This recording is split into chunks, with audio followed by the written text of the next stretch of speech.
الفاتحة.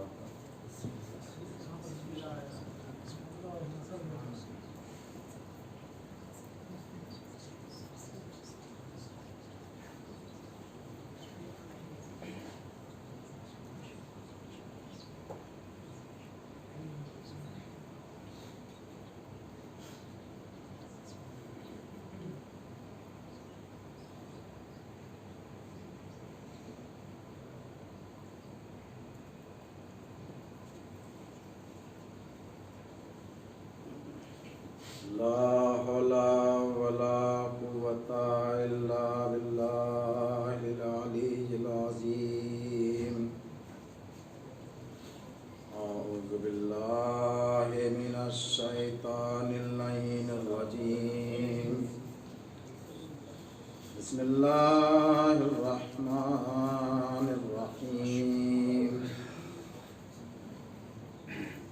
الحمد لله الذي هدانا لهذا وما كنا لنهتدي لولا أن هدانا الله لقد جاءت رسل ربنا بالحق والصلاة والسلام والتحية والإكرام مولا ومولا الكونين جد الحسن والحسين أبي القاسم محمد.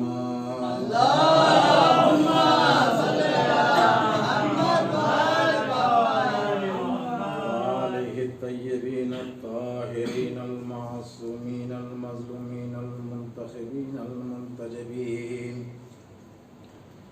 ولعنة الله على أعدائهم أجمعين. قال الله تعالى وتبارك في محكم كتابه المجيد. بسم الله الرحمن الرحيم. من عمل صالحا من ذكر أو أنثى وهو مؤمن فلنحيينه حياة طيبة ولنجزينهم أجرهم بأحسن ما كانوا يعملون. اللهم صل على محمد وآل محمد. عزیزان گرامی، ایک مرتبہ سورہ الحمد اور 3 مرتبہ سورہ توحید کی تلاوت فرما کر مرحوم غلام حسین مومن، امینہ غلام حسین مومن، شائستہ بانو احسن علی مومن، سکینہ بین غلام حسین مومن، احمد حسین حسن بھائی مومن، شریف بہن محمد بھائی مومن، وکل مومنین مومنات مومنین.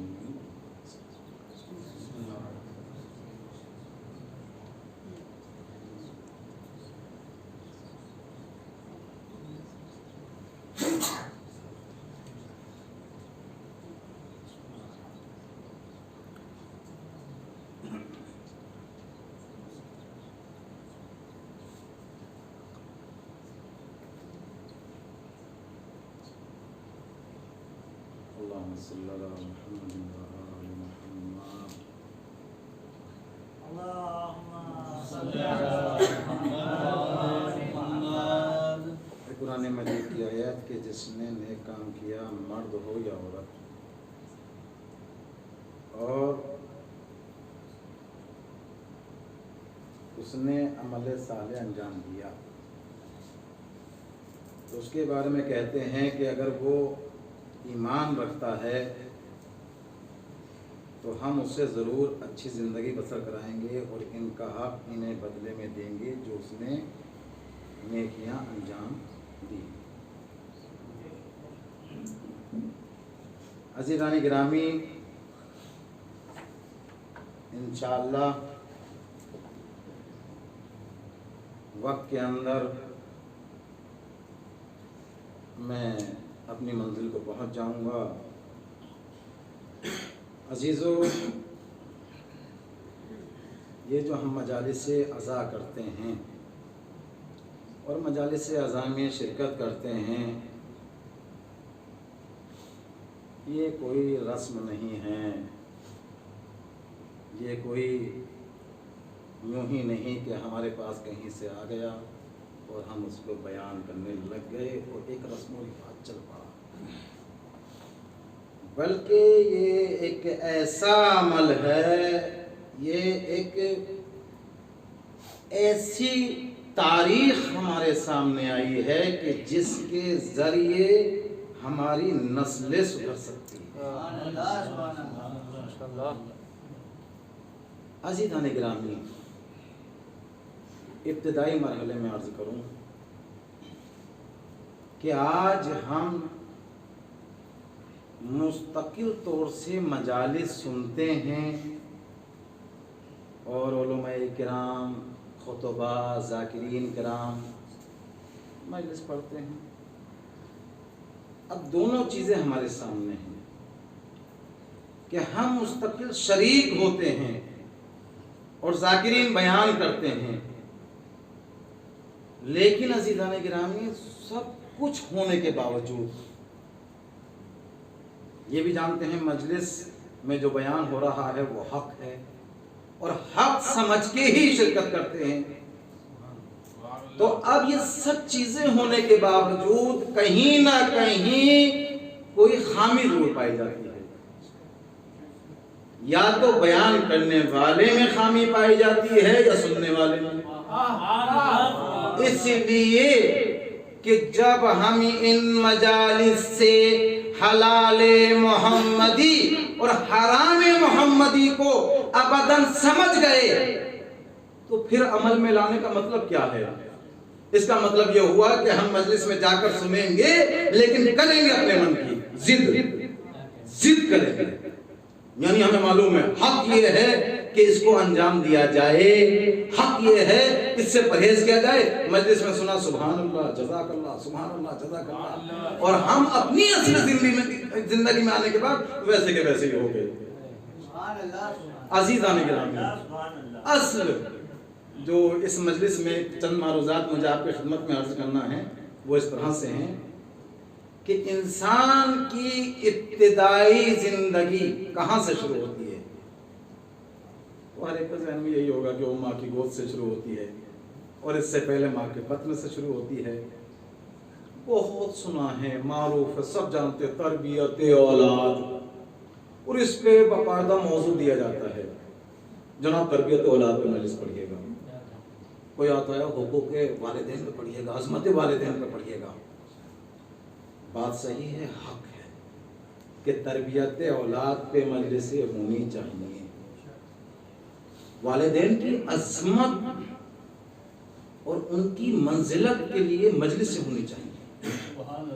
لیکن عزیزو، کاش ہم سب بالکل ایک بسیط کم از کم عمل کی منزل میں آ جائیں تو ہماری یہ مجلسیں بھی کامیاب ہیں اور ان مجلسوں کا حق بھی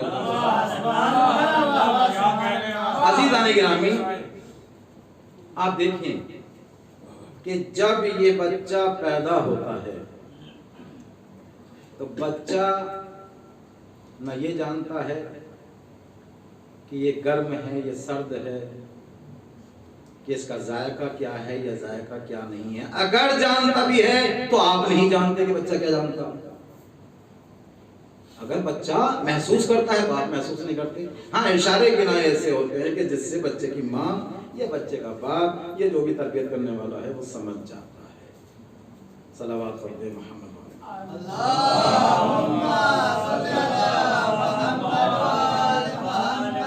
تو اشارے اور کنائے سے سمجھ جاتا ہے کہ یہاں پر مقصد کیا ہے۔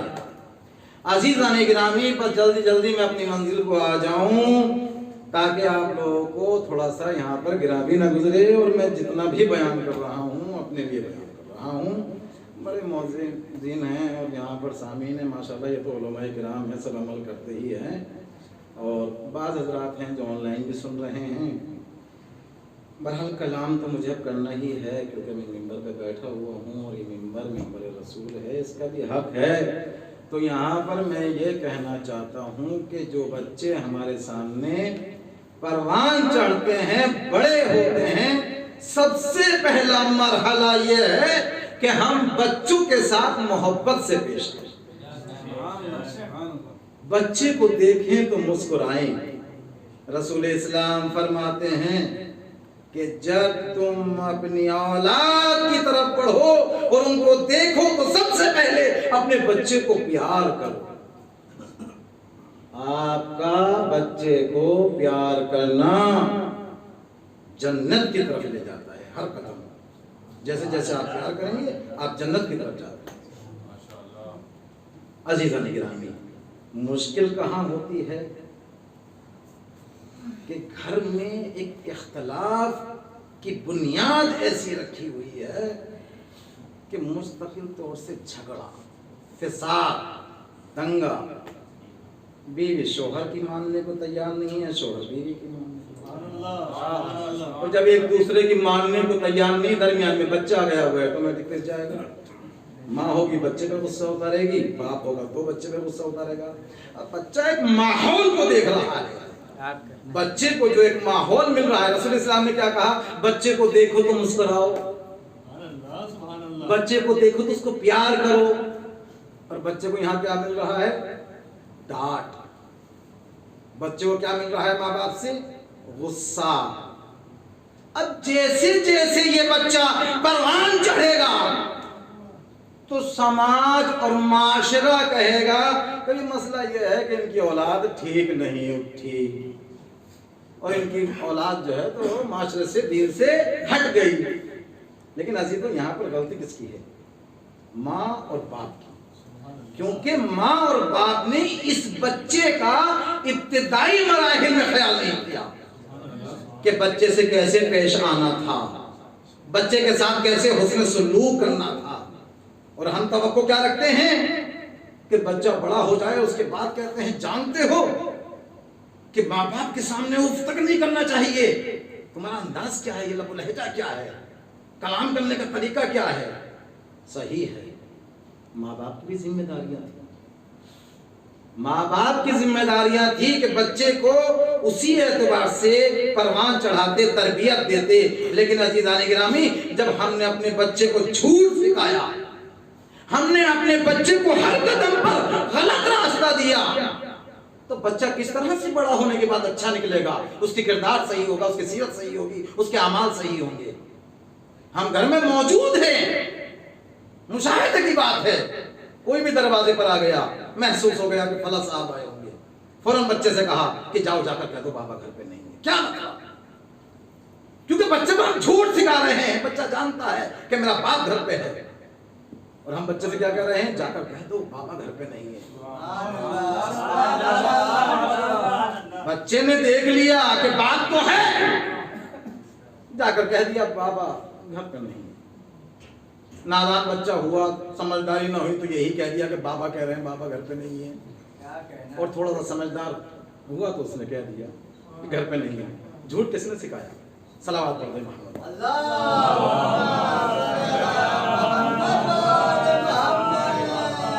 تو عزیزان گرامی، جھوٹ کس نے سکھایا؟ ماں باپ نے. اب جب یہاں ماں باپ نے بچے کو جھوٹ سکھا دیا تو ظاہر سی بات ہے اب یہ بچہ اسکول کے بجائے کہیں اور جائے گا اور جا کر ماں باپ سے یہی کہے گا کہ پڑھ کر آ رہا ہوں. کیا کہنے ابتدا ماں باپ نے. عزیزان گرامی، ہمیں ہر پل خیال رکھنا چاہیے کہ تعلیم ہمیں اولاد کو کس طرح دینی ہے.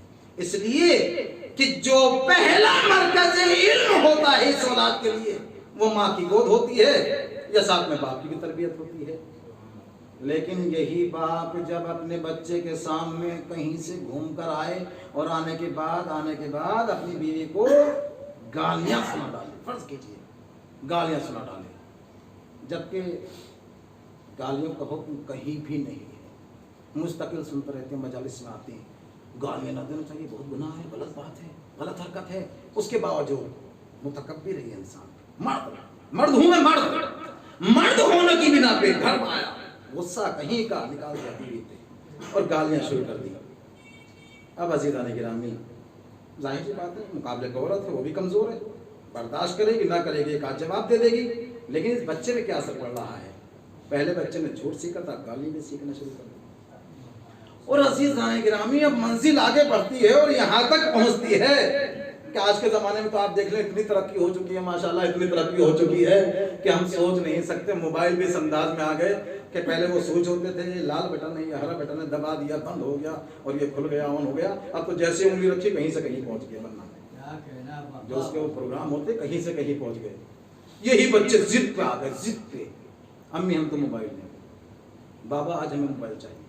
بچے ہیں نادان ہیں، جہاں انہوں نے تھوڑا سا ضد کری فوراً ماں باپ نے اٹھایا اور بچے کے ہاتھ میں موبائل دے دیا. اب یہ بتائیے کہ جب بچے کی انگلیاں ٹچ موبائل پہ چلیں گی تو کیا آپ کو یقین ہے کہ قرآن کی آیتیں ہی کھلیں گی؟ کیا آپ کو یقین ہے کہ اہل بیت علیہ السلام کی جو سیرت کسی غریب نے ڈال رکھی وہی کھلے گی؟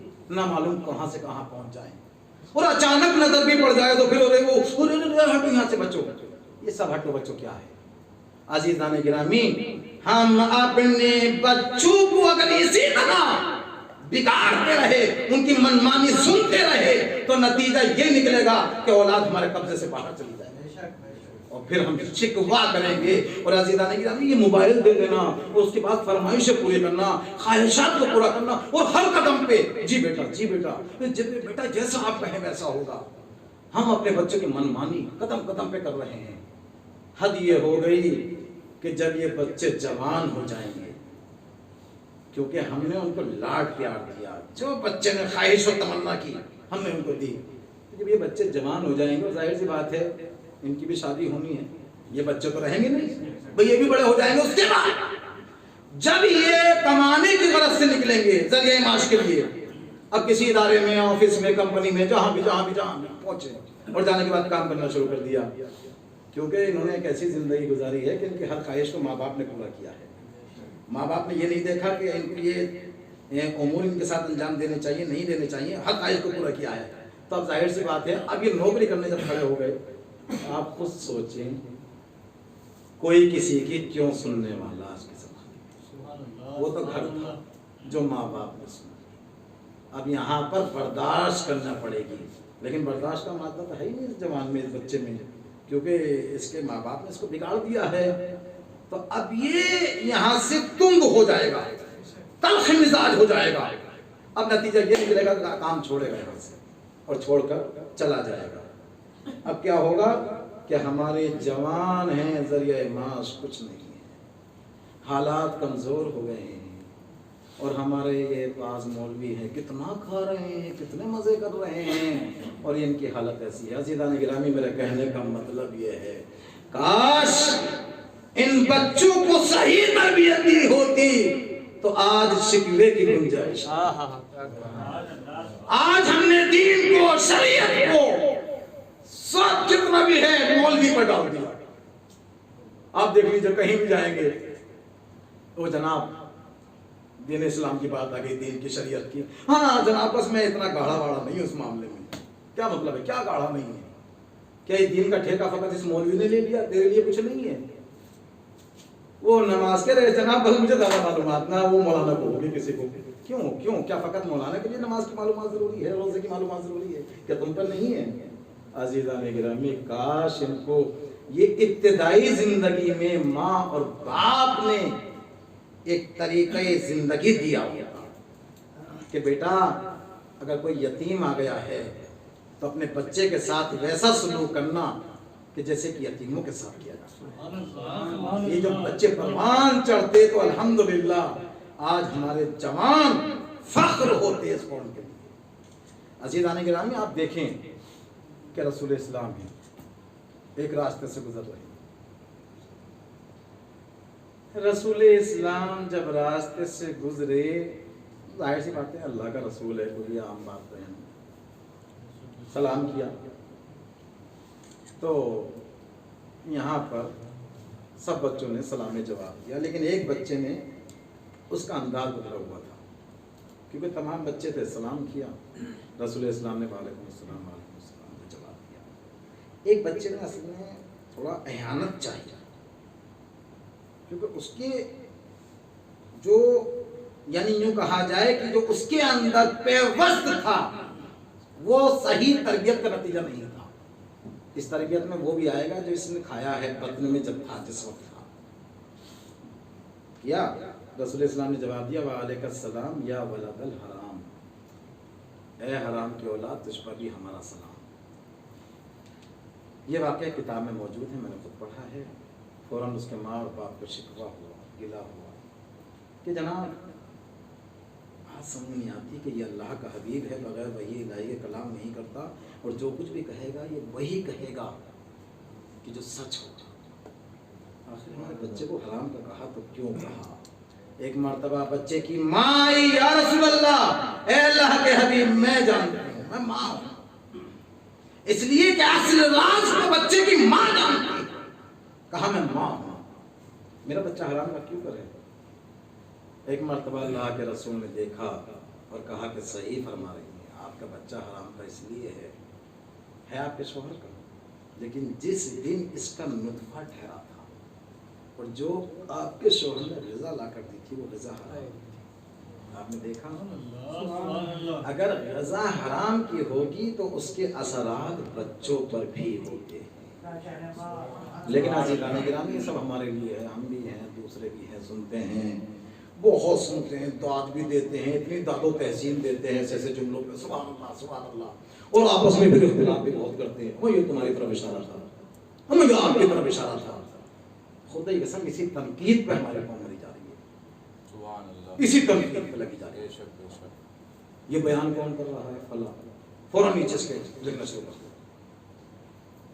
یہ نہیں ہے کہ خود بھی آگے بڑھے، منزلیں طے کرے، کہیں سے کہیں جائے، لیکن یہ مادہ۔ تو عزیزان گرامی میں عرض کر رہا تھا کہ جو بچوں کو ہم تعلیم و تربیت دیتے ہیں ہمیں اس کا خاص خیال رکھنا چاہیے، یہاں تک کہ بچوں کا جو نام بھی رکھے تو ایسا نام رکھے کہ جو ائمہ طاہرین علیہ السلام کے ناموں پر ہو، اور پھر اس کا خیال کرنا چاہیے۔ عزیزان گرامی بڑی مشکل آتی ہے اس وقت کہ جب ہم بڑے فخر سے کہتے ہیں کہ جب جنت کا معاملہ ہوتا ہے تو فوراً ہر ایک کی آوازیں نکلتی ہے، اما جہاں وہ وہاں۔ اہل بیت علیہ السلام کے لیے مولا کائنات کی سیرت و رسول اسلام کی ہو، باقی ائمہ کی ہو، اور وہ 2 منٹ کے اندر اسے جنت مل بھی جاتی ہے کہ جہاں وہ وہاں ہم، لیکن جب عمل کی بات آتی ہے تو پھر وہی جو نہیں نکلتا، کہاں وہ کہاں ہم۔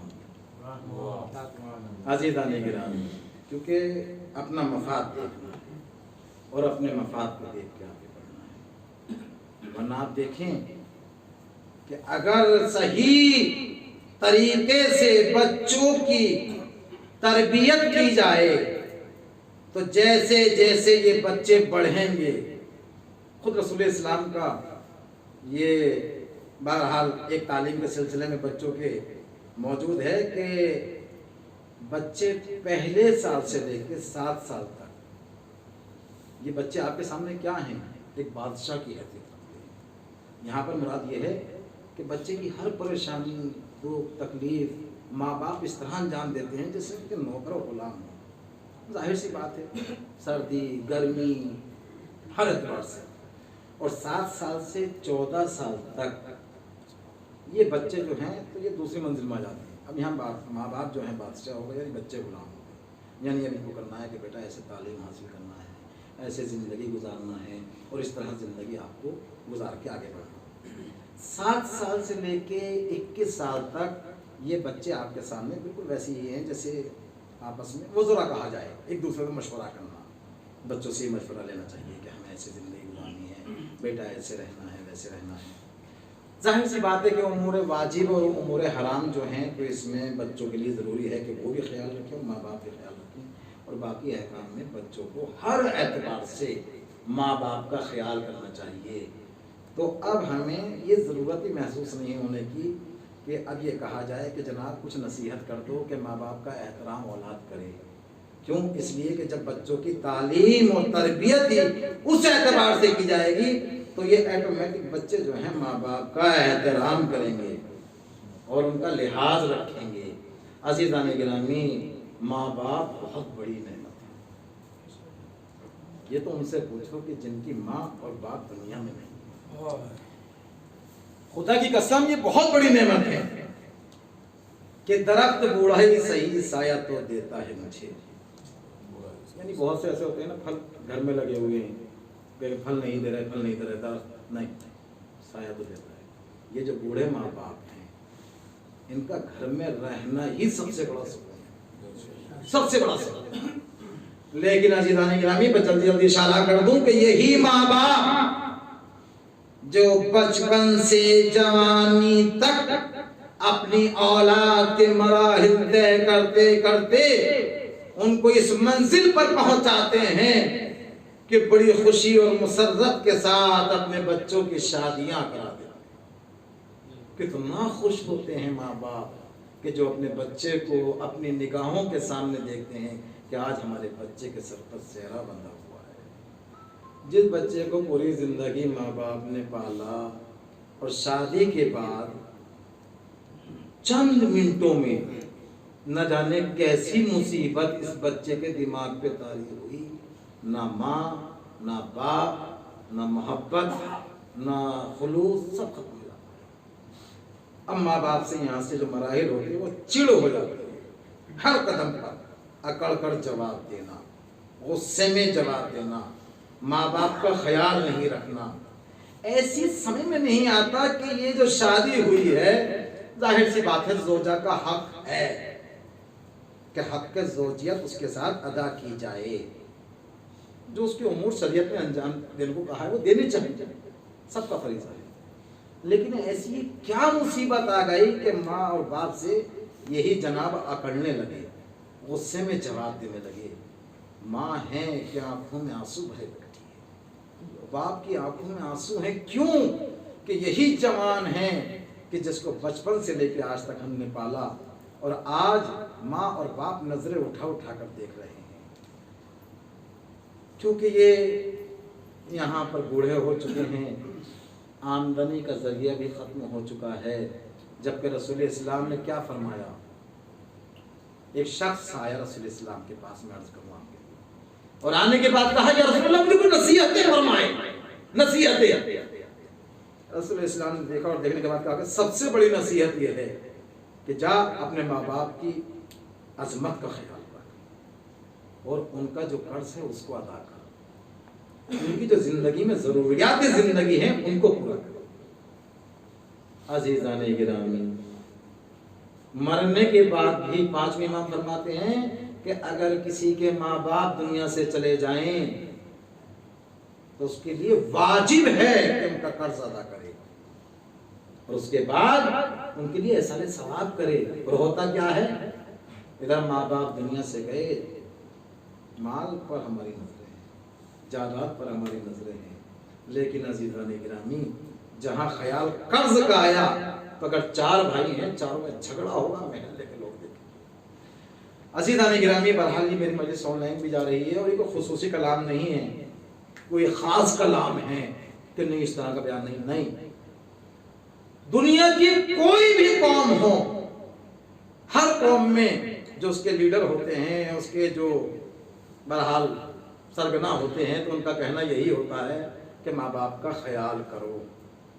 تو ہم تو پھر بھی اہل بیت علیہ السلام کے چاہنے والے ہیں اور ہم اہل بیت علیہ السلام کی سیرت پہ عمل کرنے والے ہیں، اور اس کے باوجود بھی ماں باپ کا ہم نے خیال کیا کیا کہ ماں باپ کو ہم نے ٹکڑوں میں تقسیم کر دیا اور ہم کسی کے سننے کو تیار نہیں ہیں.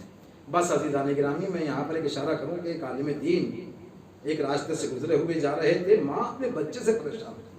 آپ غور کیجئے گا، ماں اپنے بچے سے پریشان تھی کہ ماں کو پریشان کر رہا تھا. اب کس میں وہ ضد ہوگی، بہرحال جو بھی ضد ہو، ماں نے بچے کو پکڑا اور دروازے پہ لے جانے کے بعد کہا کہ چلے جاؤ یہاں سے. اور وہ عالم دین نے دیکھا اور دیکھنے کے بعد کچھ دیر کے لیے رک گئے. بچہ چلا، چند قدم چلا اور ایک مرتبہ پھر پلٹ کر آیا اور آنے کے بعد اسی دروازے پر سر رکھا. ایک مرتبہ یہ عالم دین قریب آیا اور قریب آنے کے بعد کہا کہ میں دیکھ رہا تھا کہ تم پہلے یہاں سے اپنی ماں کے ڈانٹنے پہ چلے گئے اور اس کے بعد پھر پلٹ کر آ گئے.